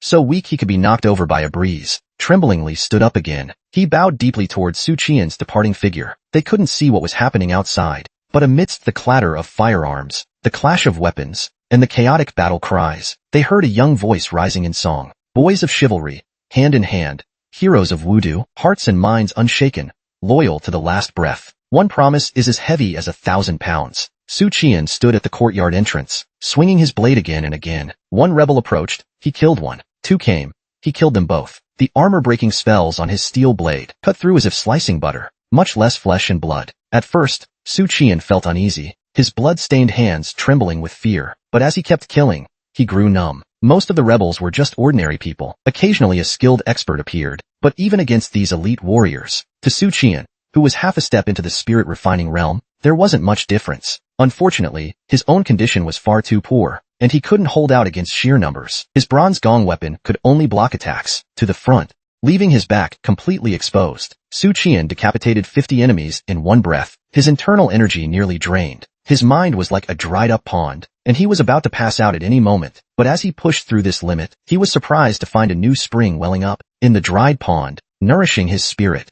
The surroundings became clearer. The soldiers' ferocious faces, their bulging muscles, the arcs their blades carved through the air. Every detail was captured and etched into his mind. This was the spirit-refining realm, a state where one could perceive everything around them. Su Qian suddenly understood the meaning of the words on the divine scroll. From death comes life, relentlessly pushing his spirit to the brink of collapse was, in itself, a form of rebirth through death. But it wasn't enough.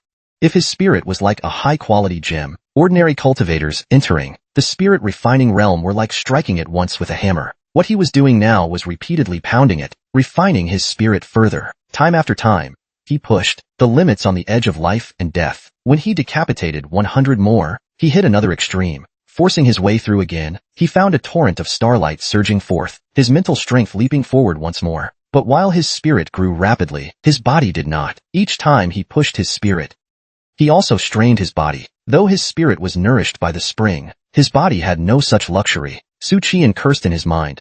I can't keep going. If I'm going to die, I'll entrust my life to you. Damn monk. The wellspring stopped flowing. Finally, the killing machine seized his blade. Su Qian stood his ground with his blade, but the rebels, clutching their weapons, didn't continue their assault. They were too terrified from the slaughter. Suddenly, a voice shouted from the crowd, "Watch me shoot you with the Lu arrow." The bowstring twanged. The arrow flew, but it veered off course at the last moment, skimming past Su Qian's scalp. The rebels didn't notice this detail. Instead, seeing Su Qian fall silent, they erupted in cheers once more. But at that moment, a flying sword tore through the air, sweeping through the crowd and slashing several leading fighters. After a graceful arc, the sword returned to its owner's hand. Naturally, all the rebels' attention shifted to the source of the attack. Their stiff necks turned in unison. They saw it wasn't just anyone. It was the gallant flying swallow heroine. Her face was grim with anger. She shouted, "Leave no one alive." Then, the flying swallow troops smashed through the walls, a horde of fierce warriors storming in. Though the rebels still numbered over 300, they were no match for these cavalry descending from the heavens. They fell like blades of grass. Lives were harvested one by one. One by one, the rebels toppled. Once the flying swallow troops had cleared the rebels, they witnessed a sight they would never forget. At the courtyard entrance, a young man stood defiantly, his body pierced by countless blades. Beneath him lay a sea of corpses. He stood on a mound of stone, holding his blade. Li Miaozhen's eyes reddened. As she charged here, she'd imagined countless times, giving him a harsh scolding when they met again. But now, she could only whisper, "I'm sorry, I was still too late." All 400 flying swallow troops saluted, not even knowing who this young man was. They didn't know his name, but they honored him from the depths of their hearts, because he stood his ground at the courtyard entrance until death. The watchman, Tongluo Su Qian, suffered 31 sword wounds, over 60 blade injuries, and killed more than 200 rebels. His life came to an end. Li Miaozhen's voice trembled slightly. "Go inside and see if the magistrate is still alive." The centurion acknowledged her command and moved ahead. circumventing Su Qian's body as he entered the courtyard. Amid the crowd, Su stood quietly in a corner, gazing intently at Su Qian. Her voice carried a hint of blame. "You fool, aren't you?" Just then, the centurion pushed open the inner hall door. Inside, the remaining watchmen were sitting on the floor, exhausted. Zhang Xuanfu was unscathed, though his face was pale as a sheet. The centurion quickly announced, "I'm with the Flying Swallow Army. You're all saved." Zhang Xuanfu's taut nerves finally relaxed. Although he had no idea why the Flying Swallow Army was there, the sounds of battle outside had indeed stopped. But suddenly, Zhang Xuanfu's voice tensed again, urgently asking, "What about the watchman outside? Where's that copper gong?" The centurion's gaze flickered and avoided meeting Zhang Xuanfu's eyes. In his expression was a mixture of hesitation and a faint hope that the news might be better than expected. But the painful truth was unavoidable. Even if he didn't say it, they would find out soon enough. Finally, the centurion sighed. "He's fallen in battle." Zhang Xuanfu's face froze in shock. The grief struck him harder than a mortal wound. Heartbroken, he lost all semblance of composure. Forgetting his scholarly dignity, he stumbled out of the hall and through the courtyard. What greeted him was the sight of a battered corpse. It was riddled with sword marks, slashed by countless blades. It showed no sign of life. For no reason at all, Zhang Xuanfu recalled the youth's final chant. Boys of chivalry, hand in hand, heroes of wudu, hearts and minds unshaken, one promise as heavy as 1,000 pounds. At that moment, the magistrate slumped to the ground, exhausted and disheartened. Slowly, he crawled forward step by step. Eventually, he reached Su Qian. Looking at that proud, upright figure, his heart was filled with endless bitterness. Meanwhile, outside White Emperor City, a volley of bowstrings hummed through the air, and the thunder of cannon fire roared. The self-proclaimed Bawang sneered, "I have mastered 36 formations. 22 of them are killing arts. Killing an ant like you is child's play. But if you take back what you just said." Meng Wu, who had summoned battle spirits several times, looked haggard. Though he was a matchless warrior, he couldn't touch Yang Qianhuan, who controlled teleportation magic. Meng Wu gritted his teeth and asked, "What did I say?" The emperor replied coldly, "You said just now that I am not qualified to rescue people from you, that I'm not worthy. Man, you have successfully provoked my anger." Meng Wu glared at the figure that always had its back turned toward him. Furious, he shouted, "Take it back? What if I don't? What difference does it make?" The overlord threatened, "If you take it back, I'll leave your body intact. If not, you'll be reduced to ashes. You sorcerers aren't good at killing anyway. A battlefield littered with corpses, that's where a sorcerer shines. But here, I make the rules." A shell exploded, the blast wave throwing Meng Wu backward. He stumbled and crawled several dozen yards before stopping, wiping the blood from the corner of his mouth. Meng Wu sneered, "If I wanted to leave, you couldn't stop me. But now Zhang Xuanfu and Jiang Luzhong are dead. When the army hidden in the mountains comes, you'll have no choice but to flee back to the capital." But as he spoke, Meng Wu suddenly paused. For a sorcerer, such an unexpected pause often meant a premonition. He furrowed his brows, retreating while calculating on his fingers. Finally, he exclaimed in shock, "How is this possible? He recalled his earlier divination, which had shown that today would go smoothly. But when he recalculated, everything had changed. The divination now indicated ominous signs, and the danger was linked to Jiang Luzhong. But he was supposed to be dead, with no trace of life remaining. Who had obscured the heavenly will? Just then, on the horizon, a figure appeared, sprinting. One moment it was in the distant sky, the next it was near. It was Jiang Luzhong, his face twisted, his eyes bloodshot, and his fury palpable. His violent energy surged like tidal waves, a testament to his boundless rage. In the post station's main hall, Dong Tingfeng and Zhu Guangxiao rested their swords on the table. Neither said a word, the silence stretching on. This tense stillness had lasted for half an hour. Suddenly, both of their ears perked up. They heard the sound of wagon wheels, stopping at the post station entrance. The comrades bolted outside immediately. Song Tingfeng searched the crowd, but didn't see Su Qian's figure. Curious, he asked, "Where's Ningyan? Where's Su Ningyan?" A bronze gong's voice trembled as he said, "Outside." Song Tingfeng and Zhu Guangxiao felt their hearts sink, then dashed out without hesitation. There, they saw Su Qian in a nearby carriage, his body covered by a robe, but the distinct black gold blade stood out. Song Tingfeng recognized it instantly. It had to be Su Qian. With trembling hands, he removed the robe. The companion who was so full of life half an hour ago was now motionless, expressionless. Song Tingfeng stood there, his head hanging. Perhaps 5 or 6 seconds passed. Then he let out a heart-wrenching wail. Usually reserved Zhu Guangxiao stood silently, his head bowed. A bronze gong approached, about to offer words of comfort. Song Tingfeng glared furiously and shouted, "Get lost. To hell with your platitudes. My brother's gone. You want me to find solace in that? Bring him back." Damn it. Give me my brother back. But Su Qian only lay there silently, unable to give any response. In the gray, foggy void, Su Qian once again saw that small temple. Inside, a young, handsome monk sat cross-legged, filled with grief and anger. Su Qian yelled, "You bald-headed bastard, I think I've died. May I have the honor of cursing your entire family?" The question of whether Su Qian was truly dead surely worried many fans, but let me assure you, he's the main character. This seemingly insurmountable struggle is merely a small climax in his journey. No need for extra words. In his spiritual realm, Su Qian spent hours berating the monk, and who could blame him for his rage? Anyone in his position would have snapped. Had he been strong enough, he would have grabbed the monk by the collar, slapped him, and demanded answers. "Weren't you supposed to save me? You deceitful scoundrel. Give me back my life. You said if I gave you my body, you'd help me fight the enemy. Sure, it was only a verbal agreement, but could you at least honor it? But what's done is done." Now he had to look ahead. This wasn't a dead end. This was the rational thinking of an adult. Su Qian asked, "What should I do now? Can I still live? Should I reincarnate, or should I take over another body? By the way, is there reincarnation in this world?" He kept talking, non-stop. When it came to reincarnation or body possession, he preferred the latter. After all, it'd be rather awkward for an adult soul to be trapped in a baby's body for years. "Are you mad because you were bored?" The monk's serene face flickered slightly, and his tone, devoid of emotion, replied, "Are you blaming me?" Su Qian muttered to himself, "I'm not blaming you.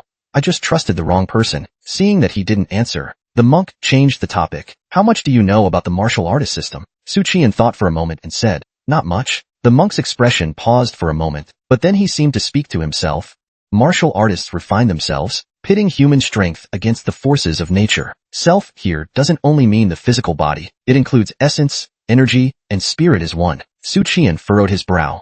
"So what you're saying is, even after being sealed in the Sang Kingdom my soul remained intact. That is what I mean." Realizing this, Su Qian nodded slightly. "That makes sense. If it was just about refining the body, martial artists would have too obvious a disadvantage. Other systems that specialize in the soul, like the Taoist sects, would easily overshadow them. Martial artists might not be as flashy as other systems, but they seem more stable in the long run. More stable than Taoist sects, at least," he added. "Look at the Taoist 3 sects. Good for nothing. They're a mess." The monk continued. Below the 3rd grade, martial artists primarily refine their bodies and breath techniques. Only at the 7th grade, the spirit refining realm, do they start focusing on the soul. Suddenly, Su Qian realized something was off. He asked, "If essence, energy, and spirit are equally important, why does only the 7th grade focus on the soul?" The monk replied, "Now you see why the spirit refining realm is crucial. Ordinary martial artists in this realm merely touch their limits. That's lower grade. Breaking through those limits under extreme conditions, that's higher grade. The more solid your foundation at this stage, the deeper your reserves at higher levels." Su Qian's thoughts stirred, and he asked, "Master, what grade does the spirit refining realm prepare you for?" The monk replied calmly, "The 2nd grade, unity." Su Qian inhaled sharply. "That's far off for me. Who knows if I'll ever reach that height in this lifetime?" Su Qian said bitterly. "The logic makes sense, but the fact remains that I died. Building a foundation for some distant 2nd grade cost me my life. It's just not worth it." The monk replied gently, "To be reborn, one must first face death. Without dying, how can one be reborn?" Su Qian pressed further. "So am I reincarnating, or taking over another body? If I had a choice, I'd prefer to take over a new body. I don't have many requirements. First, it must be good-looking. No ugly mugs. Second, it should come from a prestigious family, born with a golden spoon in its mouth. Of course, the body's cultivation level should be at least spirit refining. I really don't want to start from scratch again. And one more thing, I need a fair-skinned young lady companion, who can, encourage me." The monk ignored his requests entirely, continuing calmly. At the 3rd grade, a martial artist can achieve rebirth, making it extremely difficult to kill them. At the highest level, they're said to be indestructible. I was fortunate to reach that state. Before you died, I preserved the last shred of your vitality. By borrowing your body to nurture my remains, I can restore you. Here, I gift you a drop of my refined essence. Absorb it, and you'll be reborn." Su Qian's jaw dropped slightly. "This bit of vitality, that's me now? So that's why I'm here?" He cupped his fists toward the monk. "Thank you, master. When can I wake up?" The monk didn't answer directly, only saying it will take time. Su Qian understood the implication. Good thing they don't cremate people in this world. Otherwise, once the Swana starts playing, I'd be finished. No wonder the monk hadn't acted sooner to save him. So that's what it means to be reborn through death. You should have just told me earlier. I could have shouted a few more slogans. Beyond the White Emperor City's gates, a rugged warrior charged forward. Meng Wu steadied his breathing, as though bracing against mountains, as though staring down a tsunami. At this moment, anxiety, confusion, and regret were pointless emotions. Killing the enemy was his only path forward. Meng Wu formed hand seals. He chanted incantations, invoking the blood spirit art. At the cost of burning his life force, he briefly augmented his strength to confront Zhang Luzhong. Zhang Luzhong, overwhelmed by rage, had lost all reason. In that state, he embodied the martial artist's spirit, unwavering in the face of anything. Cold fists rained down, like a hailstorm on Meng Wu's body. Meng Wu, already at a disadvantage against martial artists, now faced an out-of-control beast. It was no surprise that Meng Wu's protective blood aura dissipated. His body blasted back like a cannonball. The shockwaves from the impact spread across hundreds of meters. Yang Qianhuan hurriedly tried to stabilize himself, but the formations protecting him shattered one by one. Even Ba Wang felt as though someone had struck the back of his head with a hammer. He almost cried out, but held back. It wouldn't suit his image. Suddenly, Zhang Luzhong felt as if his heart were split in two by a blade. He spat a mouthful of blood, unable to continue his assault. Just a moment ago, Meng Wu had stolen a scrap of Zhang Luzhong's clothing. Using that personal item, he had cast a curse spell. While curse spells couldn't directly kill a powerful foe, even a momentary disruption could turn the tide. But Meng Wu quickly abandoned the opportunity. After all, his opponent was a martial artist, with a body as tough as martial artists were detested by other practitioners for their raw, brutish style. Apart from overwhelming strength, they had no subtler techniques. Another reason, martial artists are hard to kill. They can make 10, 20, even more mistakes. But if you make just one, they'll smash your brains out. When the curse took effect, Meng Wu fled swiftly into the distance, but he hadn't run far before slamming into an invisible wall. This must have been Ba Wang's doing. Meng Wu roared in fury, Yang Qianhuan, damn you. The emperor had his back to him. Among the formations I've mastered, 6 are for trapping the enemy. Go ahead, break through them. There are 5 more waiting. But at that moment, Zhang Luzhong attacked, and Meng Wu's battle spirit had already shattered under those earlier 3 punches. In an instant, Zhang Luzhong struck again, his blow smashing into Meng Wu's face. His skull exploded, fragments flying in all directions. The headless body stiffened, then slowly collapsed. But Meng Wu was not yet dead. A translucent figure drifted out of his body, glaring at Zhang Luzhong and Yang Qianhuan. You bastards, he cursed, before fleeing into the distance. It was Meng Wu's soul. For high-level cultivators, their souls could linger for a few days after death, and in the realm of souls, sorcerers were second only to Taoists. Zhang Luzhong asked, what do we do with him now? Yang Qianhuan replied proudly, I can keep him trapped. There's a girl in the city, a member of the celestial sect. She knows how to refine this ghost. With that, he lifted a hand. A formation immediately locked Meng Wu's soul in place. Then, that arrogant voice rang out, plucking the moon, grasping the stars. There's no one else like me. Meng Wu, humiliated, his blood boiling with rage, his soul power surged uncontrollably. Meng Wu chose to self-destruct. Zhang Luzhong's jaw dropped. By now, his rationality had returned. Wait, he's just going to destroy himself like that? Yang Qianhuan felt a bit annoyed. You were too impatient, he said. Zhang Luzhong shot him a glare. Isn't the real issue that your endless talking made us miss the opportunity? The king didn't respond. Instead, he activated a formation beneath him, waved his hand, and prepared to leave. Zhang Luzhong was about to say something when the white-clad sorcerer vanished. The words, Su Qian has fallen, remained stuck in his throat, choking him with sorrow. His heart ached deeply. Elsewhere, a door in the relay station slowly opened. This was where a stone-faced Zhang Xuanfu approached him. Yang Chuanan, he said,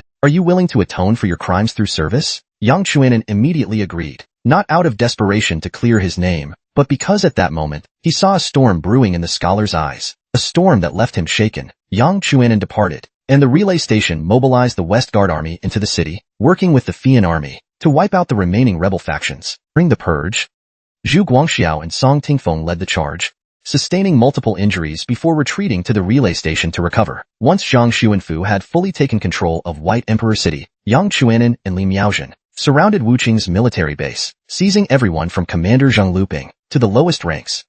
Afterward, Zhang Xuanfu forcibly summoned all officials of sufficient rank in White Emperor City. He ordered the white-clad sorcerer to interrogate them one by one. Ultimately, they identified 34 rebels along with the captured Wuqing military officials and other rebel leaders. In total, 408 individuals. No further trials were held, and no investigations were conducted. Zhang Xuanfu acted decisively, marching the entire group of rebels to the execution grounds. Heads rolled in the square. Blood flowed like a river. According to the laws of the Great Feng, a circuit intendant has the authority to handle criminal cases, but it doesn't extend to executing officials. However, given the current emergency, any irregular actions can later be justified by citing the need to suppress rebellion. As long as Zhang Xuanfu successfully quells the Yunzhou uprising, the court will only commend him. According to Meng Wu, who was killed by Jiang Luzhong's punch, the rebels' plan was to first kill the circuit intendant, then seize White Emperor City, and finally cooperate with bandits to take Yunzhou. As a result, Zhang Xuanfu sent messengers to every prefecture and county, urging local forces to be on high alert and watch for bandit attacks. Li Miaozhen and Yang Chuanan focused on preparing defenses, mobilizing militia, moving and repairing defensive equipment, and waiting for the enemy. But deep into the night, no enemies appeared, and none of the sent-out scouts returned. At White Emperor City's south gate, in the watchtower atop the city wall, Zhang Xuanfu, Jiang Luzhong, Yang Chuanan, and Li Miaozhen sat around a table in discussion. Zhang Xuanfu turned to Yang Chuanan. General Yang, could it be that the bandits learned of the failed mutiny and cancelled their plans? Yang Chuanan couldn't help but feel a bit resentful. When I'm needed, I'm General Yang. When I'm not, you just call me Old Yang, he thought, though he kept a calm demeanor. He reasoned aloud. If they're operating on multiple fronts, news wouldn't spread that quickly. Even if the forces attacking White Emperor City received the news, the other groups wouldn't all get the same information simultaneously. Logically, if what Meng Wu said is true, there should already be battles breaking out across the various prefectures and counties. Let's wait another hour. If no rebels attack White Emperor City, we'll dispatch forces to aid the counties. Then, turning to the reserved Fian heroine, Miss Miaozhen, what's your take? But Li Miaozhen seemed lost in thought and didn't respond. Yang Chuanan had to call her name several times before she snapped out of it. She asked, what's the matter? Yang Chuanan repeated his question, then added, are you okay? Li Miaozhen shook her head. I'm fine. Yet in her mind, she saw again the image of the young constable, standing unyielding at the courtyard entrance. Tragic, yet resolute. But what truly lingered with Li Miaozhen wasn't just the vividness of the scene, but the sheer surprise that the man she once thought to be a shameless philanderer could show such courage. At that moment, Zhang Xuanfu asked, what about Yang Qinhuan? Jiang Luzhong said irritably, he left. I couldn't stop him. Zhang Xuanfu frowned. Why did he come to Yunzhou? Jiang Luzhong shook his head. I have no idea. Suddenly, Jiang Luzhong's ear twitched. It was as if he heard something, and his gaze became razor-sharp. They're here, he said. The group rushed out of the watchtower and climbed up the city wall. In the distance, a line of flickering flames appeared in the darkness, undulating like a flowing river. The next moment, the sound of marching feet and drumbeats echoed through the cold, silent night. Clan soldiers who had dozed off were jolted awake. They grabbed their spears and weapons, readying for battle. Li Miaozhen stood atop the wall, squinting into the distance. Her sharp gaze caught a silver gleam streaking through the air, its tip whistling sharply as it cut through the night. It was a rank 4 martial artist, and a peak rank 4 at that. Li Miaozhen's face turned pale. Yunzhou has fighters of this caliber, she thought. There are such experts among the bandits? But Jiang Luzhong moved forward to meet him head-on. He didn't hesitate as he reached out toward the silver spear, showing no sign of caution, no hint of alarm at facing such a powerful foe. To Li Miaozhen's surprise, what seemed to be a ferocious, unstoppable spear turned out to be soft and weak, offering itself willingly into Jiang Luzhong's grasp. Li Miaozhen watched, puzzled. This was an ancient silver spear, carrying the weight compared to her. This was a true weapon of war. Her personal weapon was a flying sword. She only used a spear because after joining the army, she needed a weapon that matched her rank. Suddenly, a loud explosion sounded in the distance, and a figure leapt into the air from hundreds of meters away, cutting a high arc through the sky, and landing heavily on the city wall's rampart. Jiang Luzhong, on guard, stepped forward, shielding Zhang Xuanfu and the others behind him. But when he got a clear look at who it was, his expression shifted to a mix of surprise and joy. You're here. Yang Yan's reply was measured. I was ordered by my adoptive father to come to Yunzhou to suppress the bandits. Zhang Xuanfu pressed further. What did Wei Gong tell you? Yang Yan answered. He said Yunzhou's bandits would rebel, and ordered me to come in secret. Over the past few days, I've quietly gained control of Yunzhou's various garrisons. I originally planned to wait a bit longer before launching a campaign, but earlier this evening, I saw over a dozen groups of bandits causing chaos everywhere. After dealing with them, I suspected something might have happened at White Emperor City, so I came immediately. Sure enough, about 60 li from the city, I encountered a 2,000-strong force. I just finished dealing with them. As he spoke, he held out his spear, its tip still stained with fresh blood. Zhang Xuanfu let out a relieved sigh. So, We were just the visible pieces on the board. Wei Gong had a larger strategy all along. Yang Yin scanned the crowd. When he didn't see someone, his brow furrowed. Where's Su Qian? Zhang Xuanfu's expression froze. His mouth opened, but no words came out. The joy on his face faded into anguish, his features darkening as if he'd become a different person. Yang Yan's heart sank. His already stoic face grew even grimmer. Zhang Xuanfu closed his eyes and let out a long sigh. He died in battle. At those words, the stone beneath Yang Yan's feet suddenly cracked apart. A surge of energy uncontrollably erupted, revealing the golden gong's emotional collapse. His normally stoic face twisted in anger. Through clenched teeth, he forced out the words, "How did he die?" Zhang Xuanfu's eyes turned red, and he recounted the day's events to Yang Yan without omitting a single detail. He suffered 31 sword wounds, more than 60 cuts. Even in death, he stood tall. He said he wouldn't retreat, and he didn't. A promise, heavy as 1,000 pounds. A promise, heavy as 1,000 pounds. Zhang Luzhong, seeing Zhang Xuanfu's grief-stricken state, spoke softly, "It's my failing. I'm sorry." Suddenly, Yang Yin lashed out with a heavy kick, slamming into Zhang Luzhong's chest. A resonant crash rang out like a giant bell's toll, sending Zhang Luzhong hurtling backward, crashing into the city wall. Yang Yin then leaped into the air, seemingly unwilling to let it go. His furious shout echoed far and wide, "You useless piece of trash! I'll kill you today, no matter what."